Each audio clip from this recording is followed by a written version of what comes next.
우리는 내 힘으로는 결코 뛰어넘을 수 없는 자아의 태산을 성령의 능력으로 뛰어넘어야 돼. 성경에서 육체는 단순히 물리적인 몸, 사르크스를 넘어선 개념으로 하나님 없이 자기 중심으로 살아가려는 타락한 인간의 본성을 말합니다. 육체는 하나님과 대립하며 스스로를 높이고자 하는 본능이며, 자아는 육체의 힘을 실어줍니다. 자아로부터 파생된 생각은 육의 생각이고, 자아로부터 파생된 열심은 육의 열심입니다. 성도는 육의 힘을 키우는 자아의 태산을 넘지 못하면 결코 하나님께 속한 인생을 살아갈 수가 없어요. 오히려 하나님을 대적할 뿐이에요. 로마서 8장 5절로 6절, 육신을 따른 자는 육신의 일을, 영을 따른 자는 영의 일을 생각하니 육신 생각은 사망이요 영의 생각은 생명과 평안이라 했어요. 육신의 생각은 하나님과 원수가 됩니다. 하나님의 법에 굴복하지 않습니다. 굴복할 수도 없어요. 육신에 있는 자들은 하나님을 기쁘시게 할 수가 없어. 그러니 오늘 이 시간에 육신의 정욕, 안목의 정욕, 이생의 자랑을 다 버리고 세상의 모든 것을 사도 바울처럼 배설물로 여기고 오직 하나님만 바라보고 달려가는 여러분 되기를 원합니다. 오늘날 많은 성도들이요, 하나님의 뜻대로 살기로 결단하면서도 여전히 육체 중심의 삶을 사는 원인이 뭡니까? 바로 자아에 있어. 자아에 갇힌 사람은 하나님이 맡기신 사명을 감당하지 못하고 자기 무능과 한계에 갇혀 살아갑니다. 무거운 자아로 인해 비상하지 못하고, 복잡한 자아로 인해 복잡한 인생을 살아가며, 굳은 자아로 인해 변화되지 못하죠. 또한 자아는 계속해서 뒤를 돌아보게 하므로 하나님이 예비하신 새 일을 바라보지 못하게 합니다. 결국 죽지 못한 자아는 우리의 신앙생활을 버겁고 고통스러운 것으로 여기게 합니다. 자아가 죽지 않은 성도는 아무리 오랫동안 신앙생활을 했어도 모순을 벗어나지 못합니다. 진실하게 살고 싶어도 겉과 속이 다른 삶을 살 수밖에 없어요. 열매 맺는 삶을 소망해도 가시덤불과 엉겅퀴만 무성합니다. 사랑하는 성도 여러분, 이제는 자아와의 싸움을 끝내고 높이 비상해야 돼. 이사야 40장 31절에 오직 여호와를 앙망한 자는 새 힘을 얻으리니 독수리가 날개치며 올라간 같은 것이요 다른 박질하여도 곤비하지 아니하겠고 걸어가도 피곤하지 아니하리라 그랬어요. 여호와를 앙망함으로 다른 박질하여도 걸어가도 피곤찮고 곤비치 않는 우리 모두가 되길 원합니다. 오늘날 수많은 그리스도인들이 신앙생활 가운데 본질적인 기쁨을 누리지 못하는 원인은 뭐 때문에요? 자아 때문에 그래요. 나만 이기면 다 이길 수 있어요. 그러므로 우리는 행복과 기쁨이 충만한 삶을 살기 위해 자아와의 싸움을 단번에 끝내야 돼요. 그리스도인의 신앙생활 자체가 자아를 죽이는 훈련입니다. 그리스도를 본받아의 저자 토마스 아 캠피스는 성도의 경건의 핵심은 금욕과 자아 죽임이라고 말했어요. 물론 기독교의 금욕은 인간의 노력으로 욕구를 꺾는 것을 의미하지 않습니다. 성령의 능력에 강권되어 자연적으로 영의 것을 사모하게 되는 것을 말하는 거예요. 중요한 것은 자아의 죽음이 모든 그리스도인들에게 주어진 하나님의 뜻이라는 사실이에요. 마가복음 8장 34절에 무리와 제자들을 불러 이르시되 누구든지 나를 따라 오려거든 자기를 부인하고 자기 십자가를 지고 나를 따를 것이니라 그랬어요. 우리 인생이 고통스러운 이유가 다 우리의 자아 때문이에요. 신앙에서 가장 큰 문제는 나를 힘들게 한 다른 누군가의 문제가 아니에요. 내려놓지 못한 나 자신의 문제입니다. 우리는 자아를 내려놓지 못해서 상처를 주고받고, 자아를 내려놓지 못해서 욕심을 부리고, 자아를 내려놓지 못해서 시기 질투하고, 자아를 내려놓지 못해서 당을 짓고 이간질합니다. 자아는 악한 영의 활동 근거지입니다. 사실 상처를 많이 받은 사람은요, 자아가 강한 사람이라고 할 수 있어. 왜냐하면 자아를 내려놓은 사람은 상처를 받을 일이 없어. 자아를 죽이지 않으면 우리는 자연스럽게 육의 속성을 따라 하나님을 대적할 수밖에 없습니다. 자아를 죽이지 않은 사람의 열심은 욕심이 되고, 사랑은 집착이 되고, 재능은 교만의 도구가 되는 거예요. 그러므로 우리는 성령의 일을 육의 일로 전락시키는 자아를 완전히 내려놔야 돼. 자아는 온갖 육신의 일을 도모하고 하나님의 뜻을 거슬러 스스로의 만족을 추구할 때 기쁨을 누리게 합니다. 그래서 자아의 지배를 받아 사는 사람들은 육의 본성과 연합하여 하나님이 싫어하시는 죄를 반복적으로 행합니다. 야고보서 3장 14절로 16절 그러나 너희 마음속에 독한 시기와 다툼이 있으면 자랑하지 말라. 진리를 거슬러 거짓말하지 말라. 이러한 지혜는 위로부터 내려온 것이 아니요 땅 위의 것이요 정욕의 것이요 귀신의 것이니 대놓고 귀신의 것이래. 시기와 다툼이 있는 곳에는 혼란과 모든 악한 일이 있습니다. 그랬어요. 오늘 예수 이름으로 시기와 다툼을 십자가에 못 박기를 원합니다.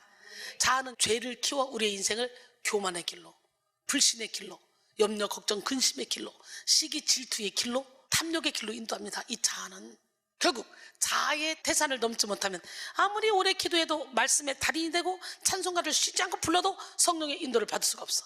살아있는 자아는 오히려 성도의 기도를 육의 기도로 전환시키고 성도의 소망과 열정을 변질시켜 육의 욕심을 위한 삶을 살게 합니다. 굳은 자아는 말씀을 들어도 영적 의미를 깨닫지 못하게 하고 찬양을 불러도 자기 기분을 위한 찬양에 그치게 합니다. 그러므로 성도는 하나님께 속한 인생을 살기 위해서 반드시 자아의 태산을 뛰어넘어야 돼. 기도로 자아를 파쇄하고 십자가의 능력으로 자아의 활동을 제압해야 합니다. 물론 자아의 태산을 뛰어넘는 싸움은 고차원적인 싸움입니다. 육체적인 운동은 수준이 높은 운동일수록 강한 체력과 지구력을 필요로 하듯이 자아의 태산을 뛰어넘는 훈련일수록 성도의 강한 영역과 깊은 인내를 요구합니다. 우리는 자아를 뛰어넘기 위해 생명을 걸어야 돼요. 자아는 죄성의 근거지로서 우리의 숨은 주인 노릇을 합니다. 자아의 태산을 평지로 만들려면 생명 걸고 피 흘리기까지 싸우겠다는 각오와 의지와 결단이 필요합니다. 그러나 오늘 본문은 자아의 태산 또한 우리 스스로의 힘이 아닌 성령의 능력으로 가능함을 나타내고 있어요. 사도 바울 또한 자아의 태산 앞에 절망하고 결국은 손을 들었잖아요. 로마서 7장 9절에 전에 율법을 깨닫지 못했을 때는 내가 살았더니 계명의 이름에 죄는 살아나고 난 죽었다. 그때부터 자기 안에 두 가지 법이 싸우는데 감당할 수 없는 거예요. 선을 행하기 원하는 자기에게 악이 함께 있는 거라는 거예요. 그래서 로마서 7장 20절로 21절 이하에 보니까 선을 행하기 원하는 나에게 악이 함께 있는 것이다. 내 속사람으로는 하나님의 법을 즐거워하되 내 지체 속에서 한 다른 법이 내 마음의 법과 싸워 내 지체 속에는 죄의 법으로 나를 사로잡는 것을 보는도다. 오라 나는 곤고한 사람이로다. 이 사망의 몸에서 누가 나를 건져내랴 탄식하죠. 이 로마서 7장을 쓸 때는 바울이 1, 2, 3차 전도 여행까지 마치고 예루살렘으로 돌아오는 귀한 길에 들어설 때였어요. 믿음이 없을 때가 아니에요.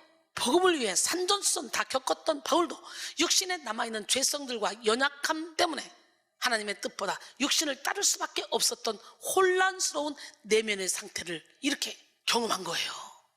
사도 바울은 자아의 싸움에 함몰되어 오랜 시간을 낭비하지 않았어요. 성령의 능력으로 자아를 무너뜨려 버렸어. 그리고 두 손 딱 들고 주님 앞에 항복했어.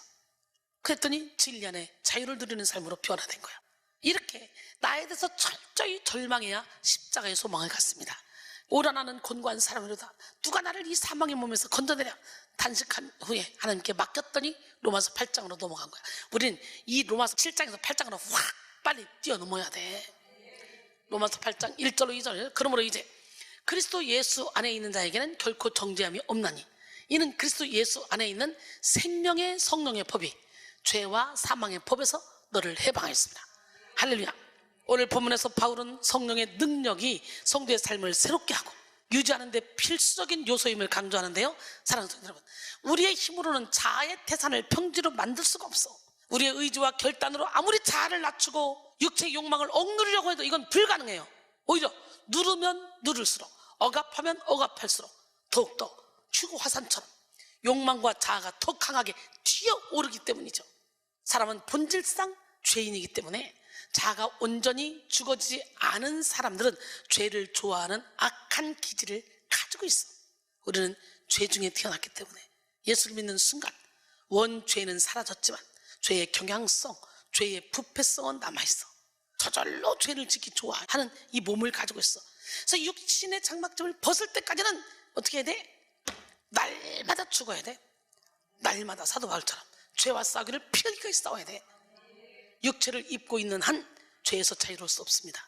우리의 육은 죄성을 지녔기에 육신에 있는 죄는 늘 기회를 타서 죄의 방향으로 우리를 이끌어갑니다. 사탄은 우리가 거룩한 긴장감을 놓치는 그 순간을 노립니다. 그리고 그 순간 죄를 짓게 만들어 우리에게 들어오려고 하죠. 우리의 힘으로 자아를 다스리려는 시도는 결국 실패로 끝날 수밖에 없습니다. 하지만 성령께서 역사하시면 달라요. 성령은 우리의 본성과 한계를 초월하시는 하나님의 능력이기 때문에 우리가 스스로 억누를 수 없던 자아와 욕망을 완전히 다스릴 수 있는 능력을 주시는 거예요. 성령께서 우리 안에 역사하실 때 우리가 결코 넘어설 수 없다고 느꼈던 자아의 태산이 평지가 되고 하나님께서 원하시는 길이 우리의 삶 속에 열리게 되는 거예요. 성도가 성령의 능력으로 자아의 태산을 넘을수록 자아가 부추기는 육의 소욕대로 살지 않습니다. 교만하게 살라고 해도 교만하게 살지 못합니다. 욕심 부리고 탐욕스러운 삶을 살라고 해도 욕심대로 살지 못합니다. 이 자아가 죽으면 하나님을 의심하고 대적하라고 말해도 못해. 자아가 죽으면. 자아가 완전히 무너진 곳에는 하나님의 영이 충만히 임하기 때문에 죄의 통로가 되는 자아를 완전히 십자가에 못 박았기 때문에 영혼 육으로 성령의 날개를 달고 가벼운 인생을 살게 되는 것이죠. 특별히 자아가 무너진 성도는 하나님의 능력의 통로, 빛의 통로, 사랑의 통로, 은혜의 통로, 용서의 통로, 치료의 통로로 쓰임받는 영광을 드립니다. 자아를 비우면 비울수록 탁하고 혼미했던 영혼이 맑아져 예수 그리스도를 나타내는 삶을 살게 되는 거예요. 하나님은 자아를 무너뜨린 자의 영혼 육을 장악하셔 위대한 하나님의 일을 이루어 가십니다. 이 시간 본문을 통해 자아의 태산을 평지로 만드는 성령의 능력에 대해서 살펴보겠습니다. 성령의 능력은 첫 번째, 성령을 따라 행하고자 하는 선한 열정을 일으켜 육체의 욕심을 거스르게 합니다. 갈라디아서 5장 16절로 18절, 내가 이르노니 너희는 성령을 따라 행하라. 그러면 육체의 욕심을 이루지 않느니라. 육체의 소욕은 성령을 거스르고 성령은 육체를 거스르니 이 둘이 서로 대적함으로 너희가 원하는 것을 하지 못하게 하려 함이니라. 너희가 만일 성령의 인도하시는 바가 되면 율법 아래 있지 아니하리라 그랬어요. 바울은 갈라디아 교인들에게 성령을 따라 행하라고 권면하는데요, 여기서 따라 행하라라는 헬라어 페리파테이테는 페리파테오의 현재 명령형입니다. 이를 문자적으로 직역하면 너희는 성령 안에서 걸어 다녀라 인데요, 현재 명령형으로 쓰여서 계속해서 성령 안에서 행하라 라는 의미가 되죠. 바울은 성령을 따라 행할 때 육체의 욕심을 이루지 않을 것이라고 권면합니다. 여기서 욕심을 뜻하는 에피디미아는 욕망, 탐심, 정욕을 뜻하는데요, 인간을 지배하는 죄성에 대한 표현으로 사용됐어. 인생의 목적을 하나님이 아닌 자신에게서 발견하고 자신을 신뢰하며 다른 사람보다 자기 자신을 더 사랑하려는 죄된 인간 속에 깊이 뿌리내린 성량을 뜻하죠. 이러한 육체의 욕심을 이겨낼 수 있는 방법은 성령을 따라 행하는 거예요. 그리스도인의 내면은 영과 육의 가장 치열한 전쟁터입니다. 오늘 본문 17절에 나타난 육체의 소욕은 죄된 인간 본성의 욕심을 뜻한다 그랬죠. 성령의 소욕은 우리 속에 내주하신 성령으로 말미암은 갈망 혹은 소원을 의미한다 그랬어요. 서로 다른 두 소욕은 서로 타협할 기미도 없이 대립해 있죠. 이런 전쟁은 세상 사람들의 내면에서 일어나는 것이 아니라 거듭난 성도의 내면에서 일어나는 영적 전쟁이야. 세상 사람들은 그저 육신의 정욕, 아무래도 이생의 자랑을 따라가는 게 그게 당연한 거야. 그러나 영적인 자들은 회칠한 무덤이 벗겨지면서 그동안에 눈에 보이던 세계를 따라가던 우리가 이제는 하늘의 것을 바라보려고 하니까 내 안에서 대립이 돼서 싸움이 일어나는 거야. 이것이 영적 전쟁이야. 자신도 모르는 사이에 갈등 상태에 놓여 있는 것이죠. 성령의 능력은 성도의 영적 전쟁 가운데 성령을 따라 행하고자 하는 선한 열정을 일으켜 육체의 욕심을 거스르게 합니다. 이 영적 전쟁은 단번에 끝나는 싸움이 아니라 매일 반복되는 싸움입니다. 그러나 성령은 우리의 끊임없는 연약함에도 불구하고 매일 우리와 함께 하시며 승리의 확신과 능력을 주십니다. 성령의 능력은 우리의 의지가 아닌 하나님의 힘에 의존하도록 이끌며 우리의 중심을 하나님께로 고정시켜 더 이상 자아와 욕망이 우리를 지배하지 못하게 합니다. 영적 전쟁 가운데 성령을 따라 행하게 하여 성령의 능력으로 승리하게 하죠. 그래서 이 전쟁은 백전백승하는 전쟁이며 날마다 성장하는 전쟁, 더욱 예수를 닮아가는 전쟁이기 때문에 반드시 피하지 말고 정면으로 돌파해야 합니다. 바울은 성령이 인도하시는 바가 되면 율법 아래에 있지 않는다고 말합니다. 이는 성령의 인도하심을 받는 삶이 단순히 율법의 규정을 지키는 데서 오는 의로움과는 전혀 다른 차원의 삶임을 의미합니다. 율법은 죄와 사망의 법입니다. 율법 아래에 있다는 것은 규율과 의무에 얽매여 자신의 노력으로 의로움을 이루려는 상태를 말합니다. 율법은 죄를 깨닫기는 해주지만요, 죄에서 자유롭게 해줄 수는 없어요. 율법은 인간의 내면에 있는 자아, 중심적인 본성을 바꿀 힘이 없습니다. 오히려 자아는 율법을 이용해서 자신의 의로움을 쌓으려 하거나 율법을 지키지 못했을 때 절망으로 빠뜨리게 합니다. 많은 그리스도인들이 자신이 능력으로 자아의 태산을 평지로 만들어 보려고 노력하다가 자신의 한계를 마주하고 절망하고 낙심하죠. 왜 나는 이렇게 안 죽지? 왜 자아가 안 깨지지? 나 왜 이렇게 혈기가 안 죽지? 나는 안 되는 사람인가 봐. 그런데 아니에요. 내 힘으로 안 돼. 온전히 성령의 능력을 받아야 돼. 어둠의 영은 자아를 이용하여 성도들에게 아유, 야, 다 해봤는데도 안 됐잖아. 뭘 자아를 깨? 모두 다 그렇게 사는데 이 정도 자존심은 있어야 사는 거지. 계속적으로 우리 안에서 그렇게 부추깁니다. 그러나 성령의 능력은 우리의 자아를 단순히 억제하거나 다듬는 것이 아니에요. 성령은 우리의 힘으로는 도저히 이길 수 없는 자아의 이 교묘한 속임수를 드러내시고 우리를 그리스도의 은혜 안으로 이끌어 선한 열정을 불어넣습니다. 율법을 지키는 삶을 넘어 이제 자유와 은혜 안에서의 삶을 살아가게 하죠. 성령을 따라 행하는 사람은 율법을 넘어 하나님의 뜻을 온전히 이루는 삶으로 나갈 수 있습니다. 성령의 능력은 우리를 율법의 속박에서 해방시키고 자발적이고 기쁨으로 가득 찬 순종의 삶을 살게 합니다. 율법 아래에서 느껴지는 짐과 두려움은 성령의 자유 안에서 소멸되고 우리는 하나님의 자녀로서의 풍성한 삶을 누리게 됩니다. 고린도서 3장 6절에 그가 또한 우리를 새 언약의 일꾼 되기에 만족하게 하셨으니 율법 조문으로 하지 아니하고 오직 영으로 하미니 율법 조문은 죽이는 것이요 영은 살리는 것이라 그랬어요. 성령은 우리의 자아와 죄로 인해 왜곡된 욕망을 새롭게 하시며 그 욕망을 하나님의 뜻을 추구하는 거룩한 열정으로 변화시킵니다. 선한 열정을 불어넣어 우리 마음에 하나님을 향한 사랑으로 채우고 우리의 병든 의지를 하나님께 순종하고자 하는 의지로 변화시켜 육체의 욕심을 거스르게 하죠. 오늘 이 시간 성령의 능력으로 육체의 욕심을 거슬러 하나님의 뜻을 행하는 자가 다 되시기를 원합니다. 육체의 욕심을 거슬러 하나님의 뜻을 행하기 위해서는 우리는 영이 깨어야 돼요. 영이. 빌립보 2장 13절에 너희 안에서 행하시는 이는 하나님이시니 자기의 기쁘신 뜻을 위하여 너에게 소원을 두고 행하게 하시나니 그랬어요. 두 번째, 성령의 능력은 육체의 일을 경계하고 성령의 열매를 맺게 합니다. 육체의 일이 뭡니까? 오늘 본문 19절 이하에 곧 음행, 더러운 것, 고색, 우상숭배, 주술, 원수 맺는 것, 분쟁, 시기, 분냄, 당지는 것, 분열함, 이단, 투기와 술 취함, 방탕함, 또 그와 같은 것들인데 전에 너에게 경계한 것 같이 이런 일을 행하는 자들은 하나님의 나라를 유업으로 받지 못할 것이요 오직 성령의 열매는 사랑, 희락, 화평, 인내, 자비, 양선, 충성, 온유, 절제니 이 같은 것을 금지할 법이 없느니라 그랬어요. 오늘 여러분 모두가 다 육체의 일을 십자가에 못 박고 성령의 열매를 주렁주렁 맺는 삶을 살기로 합니다. 바울은 육체의 일은 분명하다고 말합니다. 육체의 일이란 우리의 자아가 성령의 통제를 받지 않고 자신의 욕망과 죄된 본성에 따라 행동하는 것을 뜻합니다. 바울이 열거한 첫 번째 부류의 육체의 일은 음행, 더러운 것, 호색인데요. 이는 모두 음란한 행위나 변태적인 성욕과 더불어 이러한 행위를 즐기며 양심의 가책조차 느끼지 않는 상태를 가리킵니다.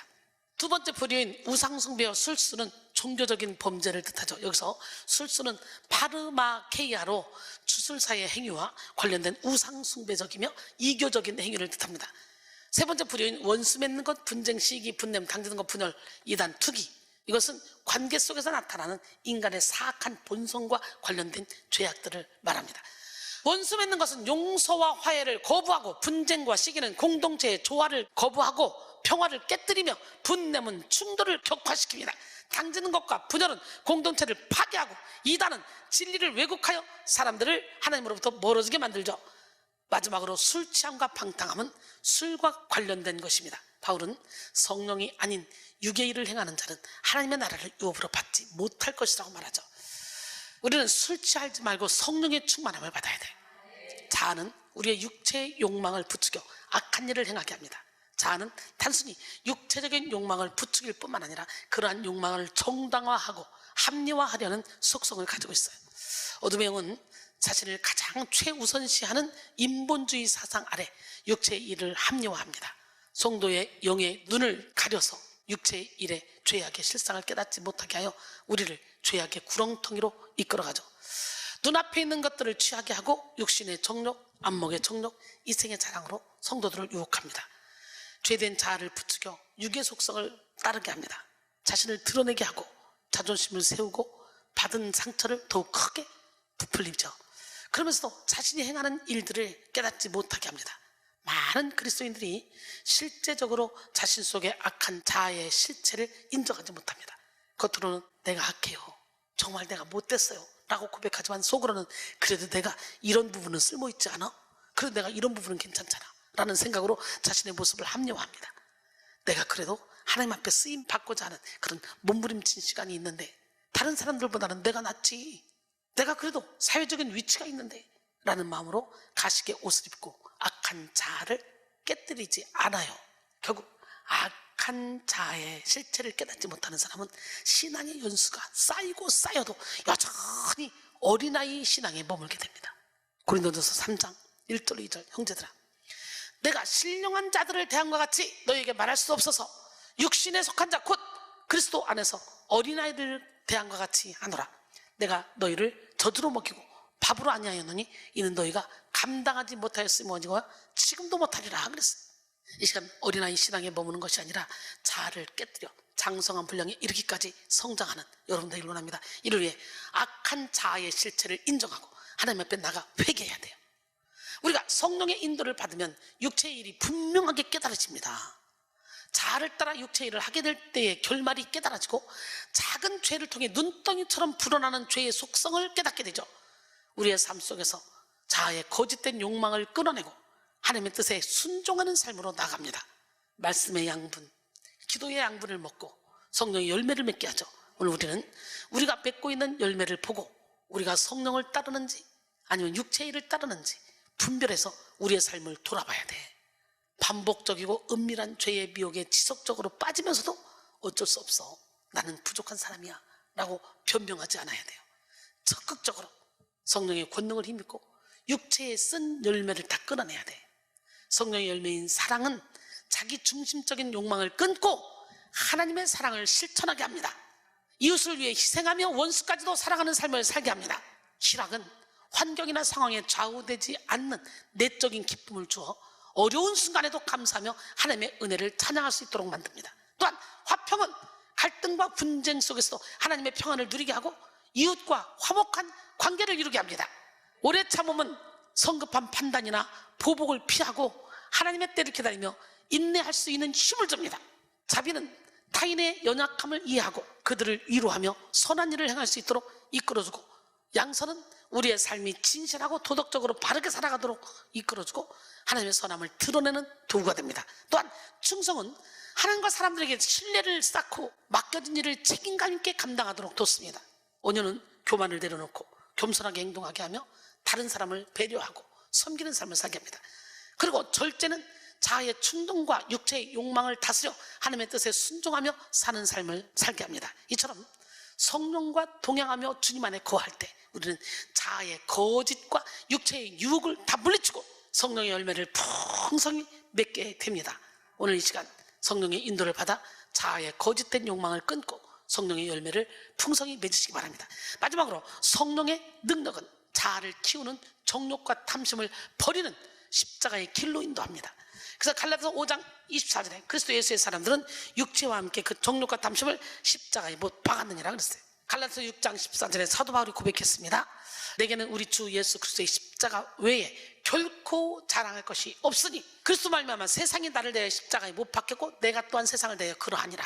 예수 그리스도의 십자가 대속의 은혜 아래에 있는 모든 사람은 당연히 정욕과 욕심을 십자가에 못 박게 된다는 것을 강조하기 위함으로 이렇게 말씀한 거예요. 바울은 못 박아라 라는 명령형으로 말하지 않고 못 박았느니라 말함으로써 필연적으로 그렇게 된다는 것을 더욱 강조했어요. 성령의 능력은 자아를 키우는 정욕과 탐심을 버리는 십자가의 길로 인도합니다. 우리가 십자가의 길을 갈수록 영적인 원리를 깨닫게 해주십니다. 그래서 육신의 정욕, 안목의 정욕, 이생의 자랑을 버리고 성도의 정체성을 따라 살아가게 됩니다. 제가 노력해서 된 게 아니에요. 기도하다 보니까 십자가의 길로 성령께서 나를 인도해 주셔서 저절로 그게 끊어지더라고. 성령께서는 십자가의 능력을 통해 우리를 새롭게 하십니다. 십자가의 길은 상처와 아픔에 쌓인 자아와 완고하고 고집스러운 자아를 깨뜨리시고 열매 맺는 삶으로 인도하십니다. 그리스도의 십자가는 하나님의 가장 완벽한 지혜이자 놀라운 사랑이었고 탁월한 능력입니다. 이는 세상의 것과 비교할 수 없는 것이죠. 예수를 믿는 우리에게 십자가는 모든 것을 이기는 하나님의 능력이자 지혜입니다. 십자가는 자아를 이기게 하고 고난을 이기게 합니다. 그러기에 오늘 우리는 성령의 인도를 받아 우리의 자아를 날마다 십자가에 못 박아야 돼. 우리가 성령의 능력으로 자아를 십자가에 못 박을 때 우리는 더 이상 자기 중심적인 욕망에 휘둘리지 않으며 성령께서 주시는 자유 속으로 들어갑니다. 그리고 자유 속에서 행복하게 살아갑니다. 갈라디아 교인들의 다른 복음에 넘어간 원인은 성령 안에서 참된 자유를 깨닫지 못했기 때문이에요. 참된 자유를 깨닫지 못했기에 육에 대한 갈등을 버리지 못한 것이죠. 자신들의 생각을 깨뜨리지 못했기에 교묘한 육의 소욕에 미혹된 것이죠. 참된 자유는 단지 육체적 욕망이나 죄에서의 해방만을 의미하지 않습니다. 참된 자유는 정욕과 탐심을 십자가에 못 박음으로 자아의 죄성에서 벗어나 육의 갈등에서 벗어납니다. 하나님 한 번만으로 기뻐하고 참된 만족을 누리게 되는 거죠. 로마서 8장 1절 2절의 말씀처럼 예수 안에 있는 자 결코 통점이 없는 줄 믿습니다. 십자가를 통해 죽어서 이 자아의 태산을 평지로 만들 때 새로운 피조물로서의 삶을 시작할 수가 있어요. 이 삶은 단지 자아를 이기는 삶이 아니야. 하나님의 영광을 위해 사는 삶입니다. 그분의 뜻이 이루어지는 도구가 되는 길입니다. 새로운 피조물의 삶은 세상의 가치와 성공이 아닌 하나님의 나라를 추구하며 그분의 사랑과 정의를 실현하는 삶입니다. 성령의 능력으로 정욕과 탐심을 십자가에 못 박을 때 우리는 더 이상 자기 욕망에 얽매이지 않습니다. 하나님의 손에 붙들려 다른 사람들에게 사랑과 은혜를 나누는 축복의 통로가 되죠. 이 시간 성령의 능력으로 자아를 십자가에 못 박고 그리스도의 빛을 발하는 자가 되기를 바랍니다. 결론적으로 오늘 우리는 자아의 태산이라는 제목으로 나눴어요. 육체는 하나님과 대립하며 스스로를 높이고자 하는 본능이며 자아는 육체에 힘을 실어줍니다. 자아로부터 파생된 생각은 육의 생각이고 자아로부터 파생된 열심은 육의 열심이야. 성도는 육의 힘을 키우는 자아의 태산을 넘지 못하면 결코 하나님께 속한 인생을 살아갈 수가 없어. 오히려 하나님을 대적하며 살아가게 될 뿐입니다. 오늘날 많은 성도들이 하나님의 뜻대로 살기로 결단하면서도 여전히 육체 중심의 삶을 사는 원인도 바로 자아에 있습니다. 그러나 오늘 우리는 이 자아의 태산을 뛰어넘게 하시는 성령의 능력으로 무장해야 돼. 성령의 능력은 성령을 따라 행하고자 하는 선한 열정을 일으켜 육체의 욕심을 거스르게 합니다. 육체의 일을 경계하고 성령의 열매를 맺게 합니다. 자아를 키우는 정욕과 탐심을 버리는 십자가의 길로 인도합니다. 오늘 그 성령의 능력을 받아야 돼요. 사랑하는 성도들은 성령의 능력으로 한계를 뛰어넘는 인생, 태산을 넘어 하나님께 쓰임받는 멋진 의의 무기가 되기를 주님의 이름으로 축원합니다.